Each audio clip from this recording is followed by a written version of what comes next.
Hi! Ituturo ko sa inyo ngayon kung paano mag-withdraw through USDT from Pupo to GCash. Una,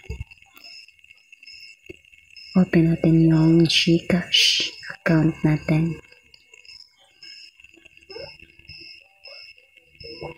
Ayan. Tapos, punta lang tayo sa G-Crypto. Ayan.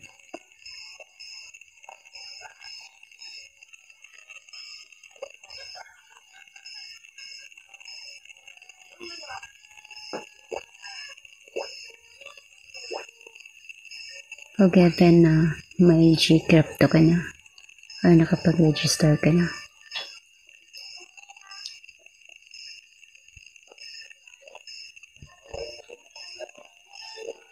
Okay, so ayan, punta tayo sa USDT Tron yung Tron, tapos receive. Yan ang address natin, copy natin yan. Tapos punta tayo sa Pupo account natin, doon sa points, withdraw now, tapos yung USDT view, so input mo na yung password mo, tapos delete mo yung nakalagay na contract address at palitan mo sa nakapy mo kanina. Yan, o check, tapos submit o bind successfully. Yan, lagay mo yung gusto mong i-withdraw. So yan natin kung pwede yan. Okay, so di pwede sa agent na may sobra, dapat 10, 20, 30 and so on. So nilagay ko $20. Yan, password ko ulit. Yan, wala. Tapos may message, you have initiated a withdrawal requested. The request and system is viewing it. Wait tayo sa successful message, successful withdrawal. Yun na. Then balik naman tayo sa G-Crypto natin. Pindutin natin yung USDT Tron. Tapos sale. And enter natin yung USDT amount.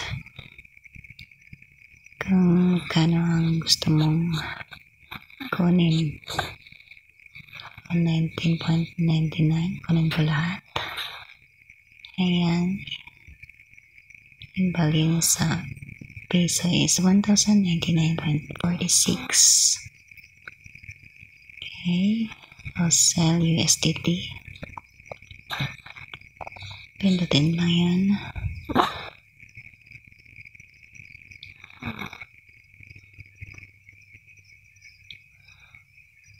Ayan, processing. Okay, go back to crypto. Ayan, nasa next, withdraw lang natin. Lagay ang amount, 1,099.46.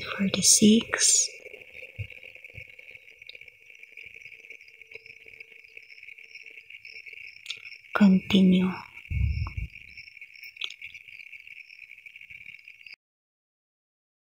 Ayan, may 6-digit authentication code. So, tayo sa Gmail. So, ayan, kunin mo yung OTP at ilagay dito.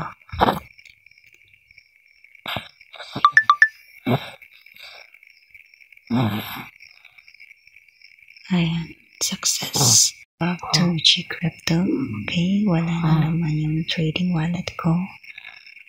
So, punta natin, tingnan natin yung GCash account ko. Ayan, nandyan na yung withdraw. Sana po nakatulong ang video na to.